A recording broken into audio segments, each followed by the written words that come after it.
to Rock Solid Radio. I'm Linda Hutchinson, the Executive Director of Rock Solid Families. And I'm Merrill Hutchinson, President of Rock Solid Families. And we are excited to have you join us as we talk all things faith, family, and fitness. A special thanks to Maxwell Construction and Mansfield Insurance Agency for their support of Rock Solid Radio, building a stronger community one family at a time.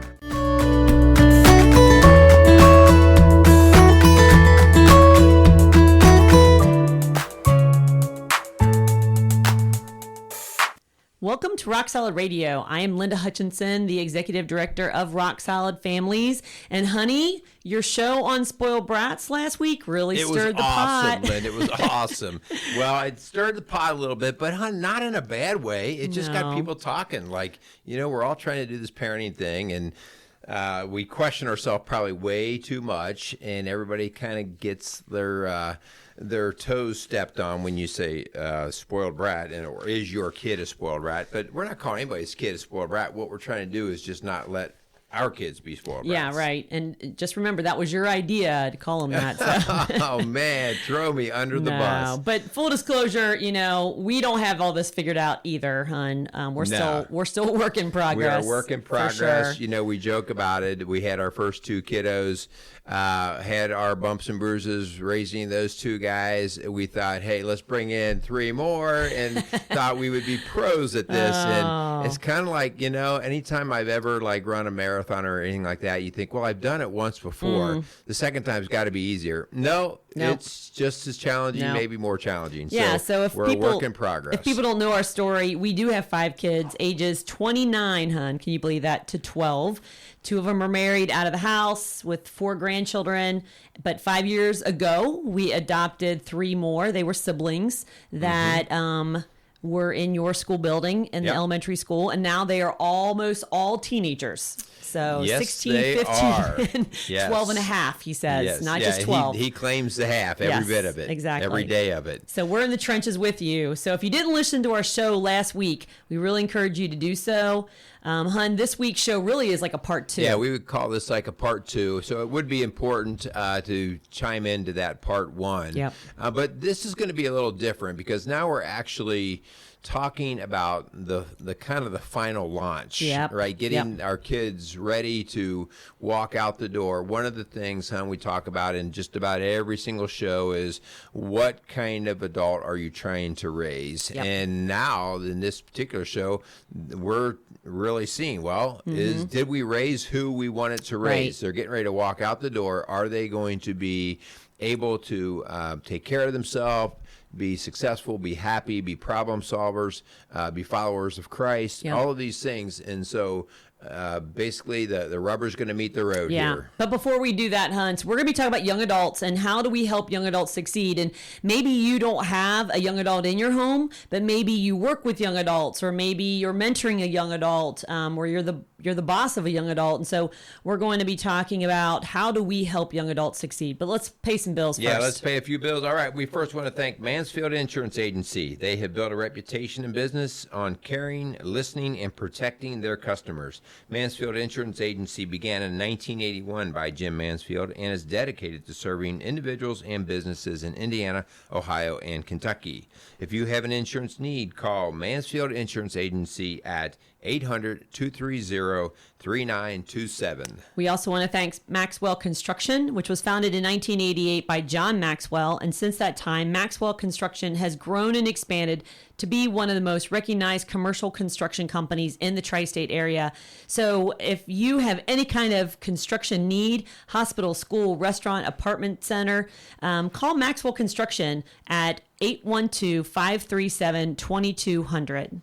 All right, very good. So also, we, as we're talking about just kind of promoting some different things, man, hon, we've talked about this before, the number of shows now that we have that have become our library of resources that we use all the time within our actual coaching business, mostly marriage, family, parenting type stuff, this compilation is definitely growing.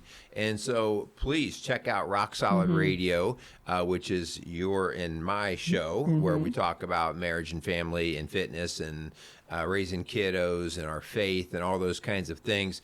But we also have a show called Strong Dads, and Strong Dads is Kyle and I. Go ahead and say it. Kyle's a younger. He's the unstrapping dad. Strapping? Are you really going to call him strapping? Are you serious? He came to me just recently looking for a workout plan because his wife took him on a walk on the beach and he got all out of breath. Poor little guy. I cannot believe you are throwing Kyle under the bus. All in love. Yes. So Kyle, anyway. if you're listening, it's all in love, brother. So really, Strong Dads is a podcast all about dads. It's a weekly podcast. So you can check out Strong Dads or Rock Solid Radio on all of your podcast platforms, Spotify, iHeartRadio, Apple, and Google Podcasts. So we hope that you'll check them out and rate us. We really want us to move up the charts so more people can hear these messages. That's right. So there's a lot of messages out there. Which ones do you want to have get out and about? Exactly. Okay, so let's get a little bit of background. Not at the risk of going too deep into part one, because we could gobble the whole show back up into part one. Let's just kind of do a quick scan through, just to kind of get our brains thinking and our listeners listening, and then let's roll it into young kind adults. of the part two with the young adults. Yeah. So we started kind of with the newborns and infants. So, hun, tell me that was really never my place, right? So, not that I didn't have a place, but I didn't always have all the proper plumbing and stuff, right? And and this kind of does go with our young adults that we're going to talk about tonight, because many of them have a child, and so maybe in your home, mom and dad, you not only have your son or daughter still living with you, but you have a grandchild. And so the newborns and infants we're not talking about them tonight. We're not talking about the fact that a newborn and an infant needs us. We cannot spoil an infant, and so they need us to change them and hold them and feed them and care for them. And so we're not talking about them, okay? I should backtrack. I said I didn't have the right plumbing. I mean, I could still feed the child and stuff, but I mean, it was definitely a lot more, you were involved in that, and I would be there to kind of help the situation. Yeah. But it's like you said, you're there to just kind of serve that child and meet their need. Yeah. But, then we got into the terrible twos, where you really do start to have to help them see they are not the center of the world.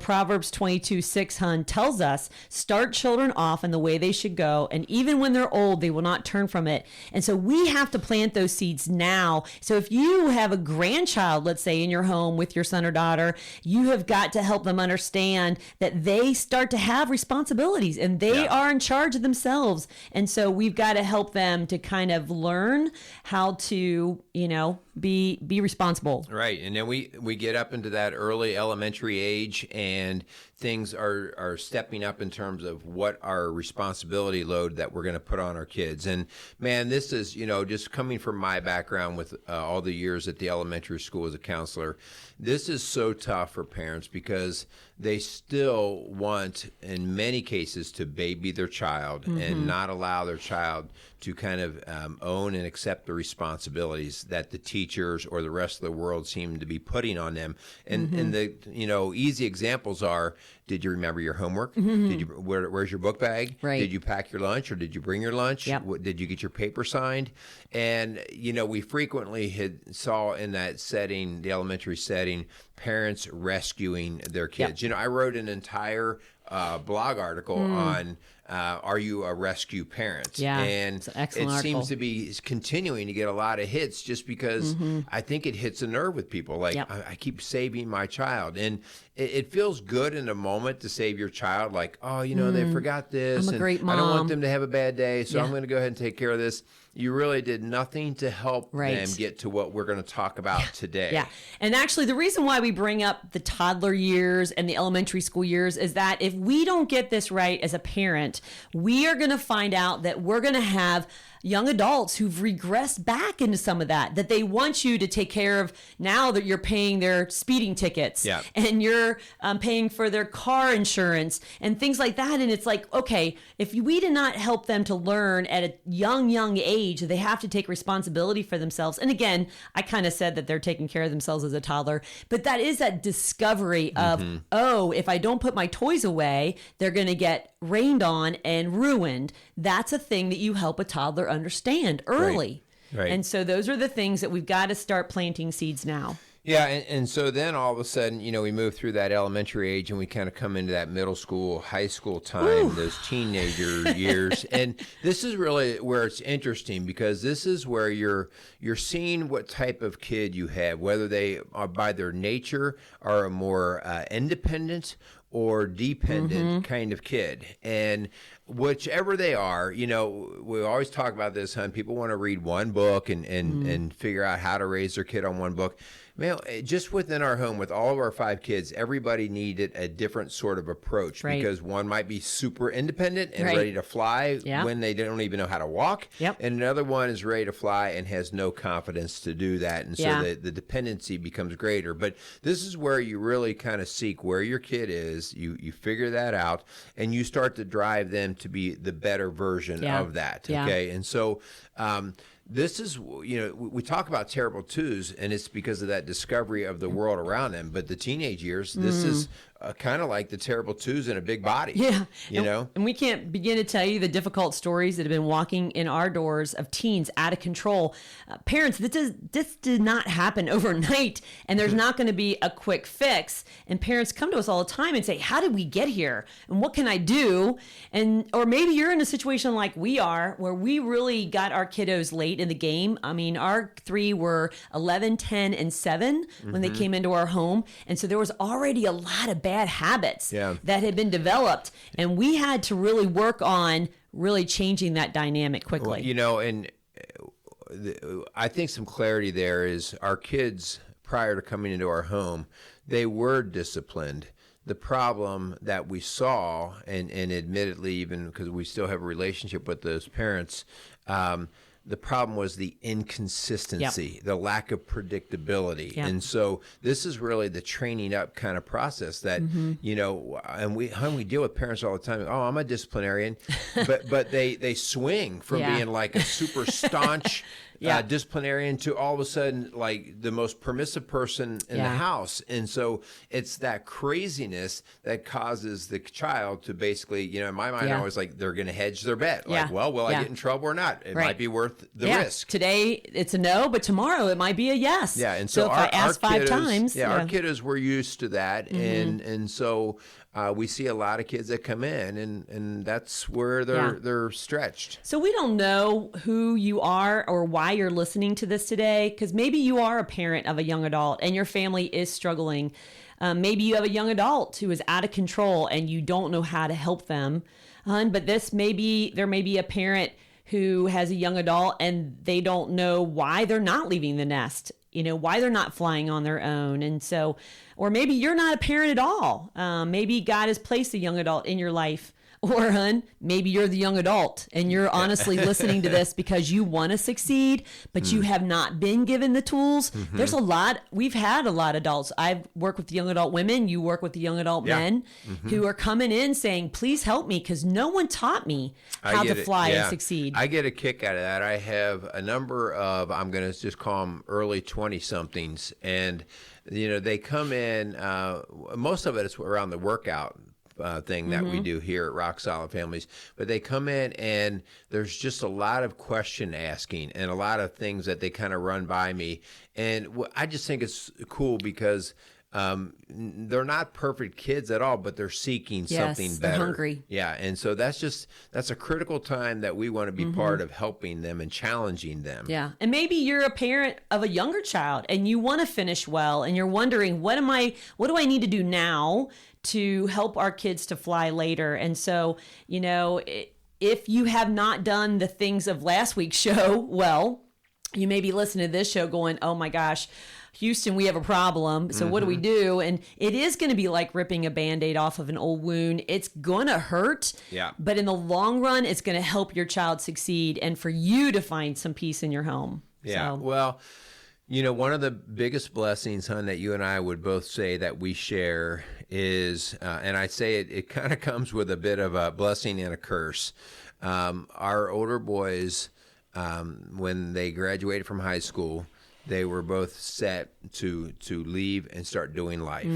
The curse part is, man, they leave the house. They leave and do life. And you don't get to see them nearly as often. And we love hanging around them. We love being around them. And they're just not around. I mean, they're all over the world right now doing a lot of different really cool things. But that's exactly it. They are out doing a lot of cool things. And they have the kind of the wings to do it. And as a parent, that makes us feel really good that they're able to sustain themselves. They're able to problem solve. They're able to go through things. And gosh, that's what we're called to do as parents. But hon, that brings up a great point. And really, I didn't even have this in my notes, but that is so true, that if you are grasping onto the leg of your young adult and you don't want them to fly because you're feeling like you'll be left alone or empty or abandoned, then that's your issue as a parent. Problem, and honestly, get some help for yourself, because the last thing you want to do is stifle the freedom and the independence and the success of your young adult. So please do them a favor and don't hold on to them like it's for your life depended on it. Yeah, this is kind of a tricky thing, but I know both of our older boys are in the military, and they had several friends that also were interested in the military, and their friends' parents were not always very supportive. And listen, that is what it is, but it was kind of like, man, why is that? Yeah, this is, hon, we have fear all the time that our kids would be in a very dangerous place. But the idea that they're doing what they love to do, what they want to do, and I think that's part of flying. Yep. That just no differently than we did not hold our kids back from getting their driver's license. Right. Although you don't help train them. I'm the one that does that because you're afraid. Oh my gosh. I do think the driving school is a blessing because at least they're putting themselves there, not me. But yeah, these are all parts of the risk of life and stuff that, in order for our kids to learn to adult well, they've got to get out there and take those That's risks. funny you say that about driver's license, hon, because when you and I were 16, man, we could not wait. It was the day after I could get my license, I had it. And now we're seeing 18, 19-year-old kids who don't even have a driver's license, don't even want a driver's license, aren't getting a job. Why is that? Because parents are kind of allowing them to eat chips and salsa in the man cave in the basement. Why bother? Yeah. Yeah, and it's just stunting their own development. So, all right, so let's get in, hon, and let's talk a little bit about what can we do when we are coming into this age, or maybe we find ourselves into this age with this young adult. Yeah. So where do we go? Yeah. Hon, and let's make sure we disclaimer this. We're not saying to never help your child or your young adult. But there's a huge difference between carrying your own load and carrying each other's burdens. Yeah. I kind of look at it as a backpack. And if, Galatians 6 talks about both carrying each other's burdens, but then also it says just a few verses later to carry your own load. And it would be kind of like you carrying a backpack of your own into school, or you carrying everybody's book bag. Right. Obviously, you can't carry everybody's book bag. But the fact is that everybody's expected to carry their own. Right? Yeah, and what makes it even more rewarding is that when you start to trust that your young adult child is able to do and willing to do for themselves, when they do need help, when they do come in that emergency, you are ready to jump right into play. Because you're not going to carry them for life. You're going to carry them through that incident. Right. Okay.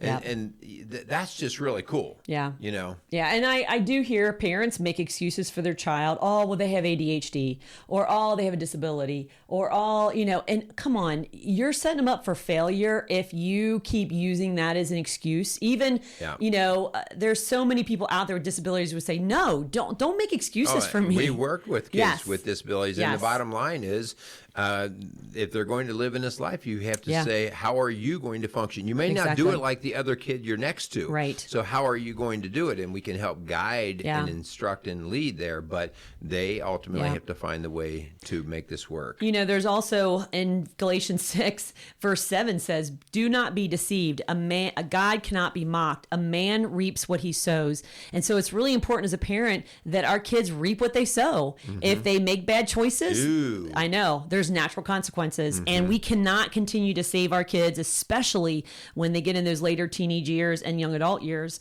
And so we're talking about helping parents create a game plan, hun, for young adults who aren't maybe flying yet. Okay, maybe we've hung on too long, and we've got to kind of own that and confess that.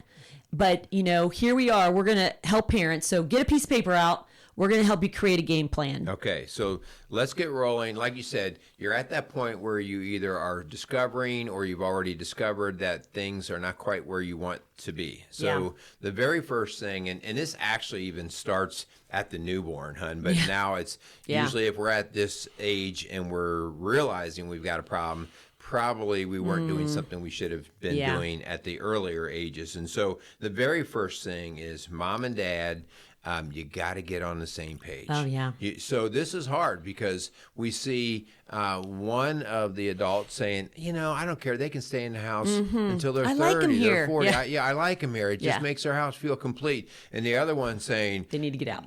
their suitcases at the end of the driveway. Yeah. So you've got to get on the same page. Yeah. Otherwise, you're just going to be pitted against each other. And by the way, you look like the bad guy for wanting them out. And this is not an unloving thing, okay? This is because you do love them and you want them to succeed. And so by the way, sometimes it's because there's marital issues. If you would say black, I would say white just because of that, not because I disagree with you. And so if you have that issue, please get some professional help. Yeah. It's so important that you and your spouse, maybe it's your ex, okay? And that usually makes it even worse because then they'll they throw it in your face. I'll go live with dad or I'll go live with mom.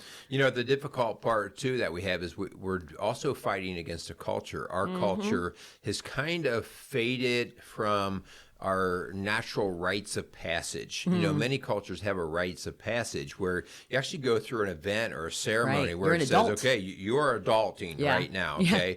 And we have really graded that so much that we don't even know exactly when it is. It's 18 when you can vote, or it's 21 when you can drink, or when you can fight in the military, whatever it is. It's really gray now. Yeah. And so for that reason, you and your spouse, okay, mom and dad, you have to come to your own system of rites of passage. In other words, you come together and you create a plan.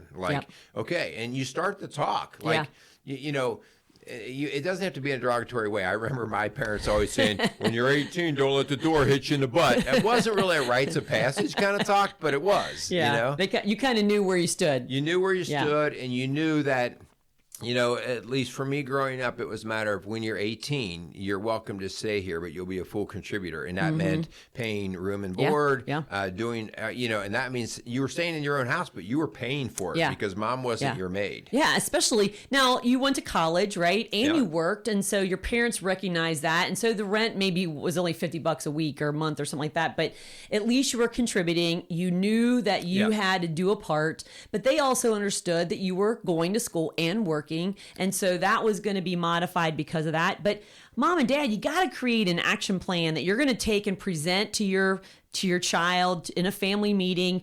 But you got to make sure, hun, that you are ready for some pushback because they're not going to like it.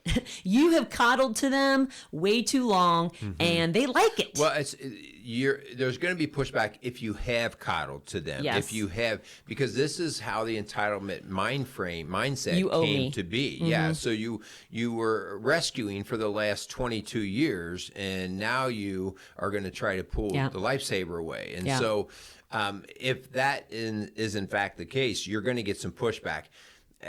That doesn't mean you don't do the plan. Oh, no. What it means is you prepare. Well, you know what? And if we don't prepare for that pushback, and if we don't prepare them for success, they're going to get it somewhere else. I was thinking of an example of a young adult who had not been trained in this way and understanding her responsibility and authority and all those things.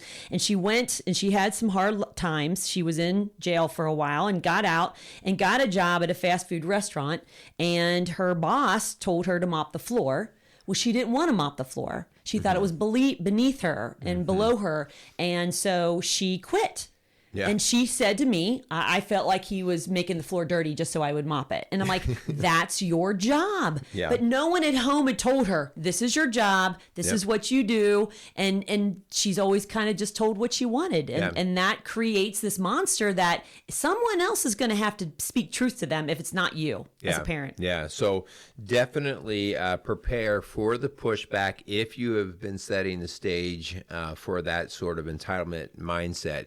Once you do, again, we're realigning. Mom and dad are on the same page. And then at that time, we actually go through the physical presentation of, and we talk about that being in the meeting, okay, where we lay it out. Reset button, as you always call it. We're going to hit that reset button. And I think it is important here that you don't just say where we're going today for we're going here. You also explain why this is a need. And you apologize, and you as the parent, you own what you may have screwed up. Like, man, here we are, and we're seeing you're not in the position that you should be in.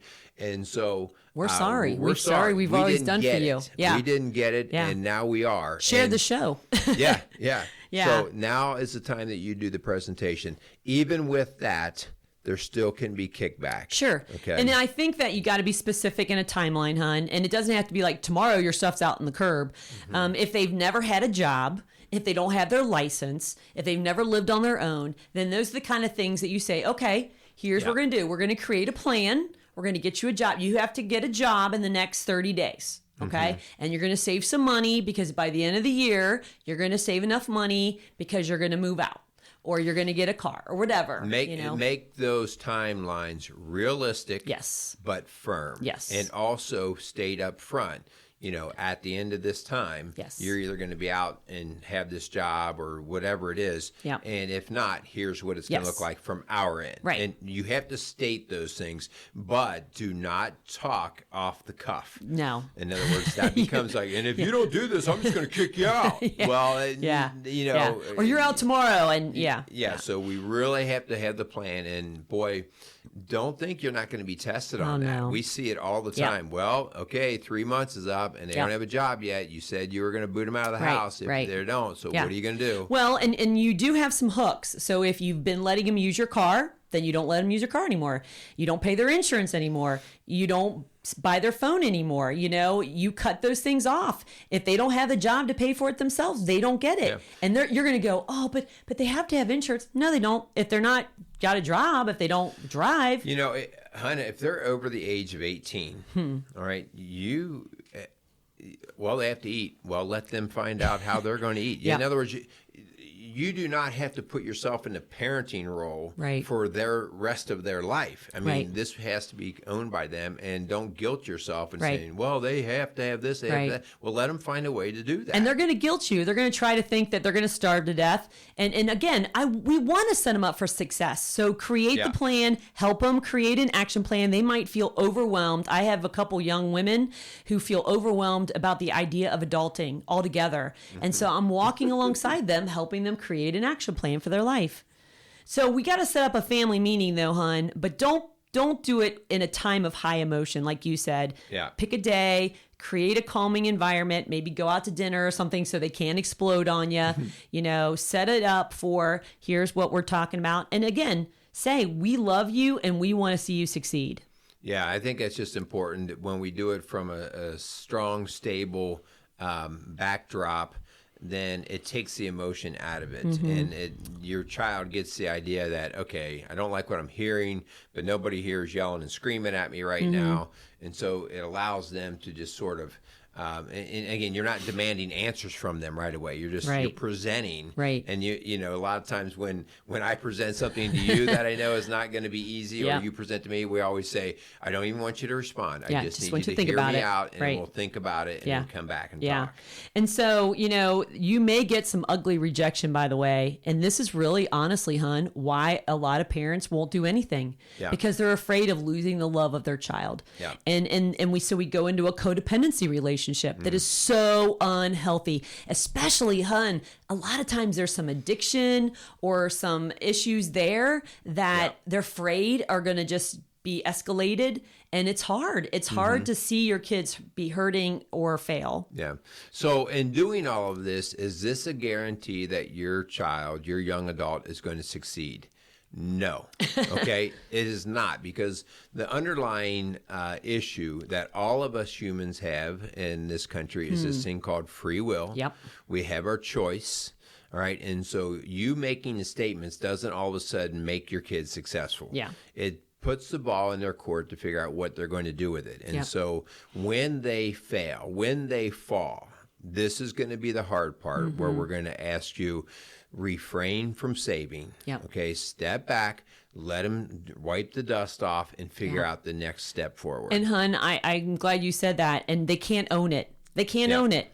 And yes, you may have not done some of these early things well. And that's where the apology comes in. I'm sorry. I kind of set you up with some bad habits here, and we want to try to help you succeed. And so we're learning along with you, and we want to give you the tools. Get some professional help for them or with them or for yourself. But hun, whatever you do, if things go south, you cannot badmouth your spouse and throw them under the bus, because the first thing your child wants to do is they want to divide and conquer. They want to pit against each other, and so that they can win. And you cannot do that. That's one of the worst things that could happen there. Yeah. If they start to strong arm you, and what I mean by that is they feel like their back is up against the wall. They have no choice. And a lot of times this sort of depression comes in like, oh my gosh, my world is blowing apart. And we've actually seen this before, where young adults get to this point where they're like, well, I have nothing to live for, or this is not going to work out. And we've seen depression or threats of depression ideology start to come in. And we want to be careful with that. I never laugh at that at all. No. Like, I'd rather be dead than have this kind of life, okay?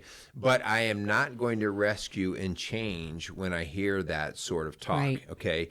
If I had a young adult jump to that, I'd say, I think it's time for you to get some professional help. Yeah. Okay. Yep. In other words, putting the ball back in their court. Right. So if this is that hard and that depressing, like you said, hon, it's time for professional help. Do not be, as a parent, do not be backed in and guilted into saving them through that. Okay. Yeah. That's a good point, hon. And if you are that young adult out there that is overwhelmed by adulting, and it's very fear-based for you, that you don't know what to do, please get some help. We would love to walk alongside you. So, hon, let's get to our challenge, because it's really twofold, because it depends on who's listening out there.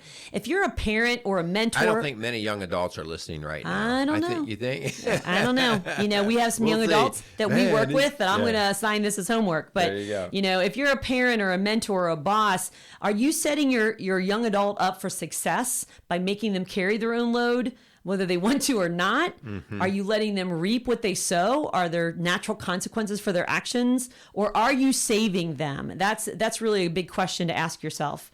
But if you're the young adult. Yeah, if you're the young adult, take this on as a challenge. This is such a great opportunity. It's the opportunity to grow. It's the opportunity for new adventure. It's the opportunity to fail, but learn from. And so I think it's very important that you realize that a small failure is not a failure for life. Yeah. And so to start to embrace the challenges, mom and dad, let your young adult take on these challenges. If, gosh, how many times have we heard over the years, you know what, when I graduate from high school, I'm going to move to California.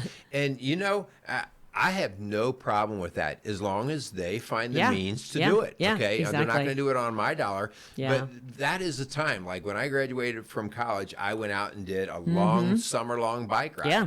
And it was all at my own expense. And many people could have looked at that as irresponsible. In hindsight, to this day, one of the greatest experiences of my life. And when my senior year in college, I took out a loan because I wanted to study abroad, and I studied in Europe my last summer in college. My parents didn't pay for that. I paid for that on my own. I wanted that experience as an adult. So if that terrifies you and you don't feel like you have the ability to be adulting right now, please get some professional help. There's nothing wrong with that. A life coach, a mentor, a therapist, a pastor, someone who's not going to tell you what you want to hear, but what you need to hear. Yeah, good stuff. Okay, so We are going to wrap things up. Hopefully, a lot of this just made sense to you and it's stuff that you can start to think about and implement. We would like to close things out by saying thanks to Maxwell Construction and Mansfield Insurance Agency for being strong supporters of the Rock Solid Radio podcast show. We greatly appreciate the opportunity to continue to help folks get these messages out. The ultimate is that we're just trying to help build stronger families, and so these sponsors help us to do just that. So also we want to remind anybody, if you're looking for help, or like you said, Hunt, earlier, we talked about get some help. Well, Rock Solid Families is a place that you can get some help. You can reach us at 812-576-7625 or go on our website at rocksolidfamilies.org. And there's, Hun, you've done a great job of just putting a lot of neat stuff on there, and our current blogs and whatever we got rolling. So lots of good info there. Yeah. Well, thank you for listening to Rock Solid Radio, building a stronger community, one family at a time. Make it a great day. Thanks for joining us for another episode of Rock Solid Radio. For help or more information about what you've heard on today's show, contact us at rocksolidfamilies.org or call us at 812-576-ROCK. That's 812-576-ROCK. Again, a huge thanks to our sponsors, Maxwell Construction and Mansfield Insurance Agency. If you have questions you'd like answered on our show, or you want to chime in on something you heard, go to our Facebook page, Rock Solid Families. We'd love to hear from you. Don't forget to tune in next week for another episode of Rock Solid Radio. I'm Linda Hutchinson, and for my husband Merrill and I, thanks for tuning in to Rock Solid Radio, building a stronger community, one family at a time.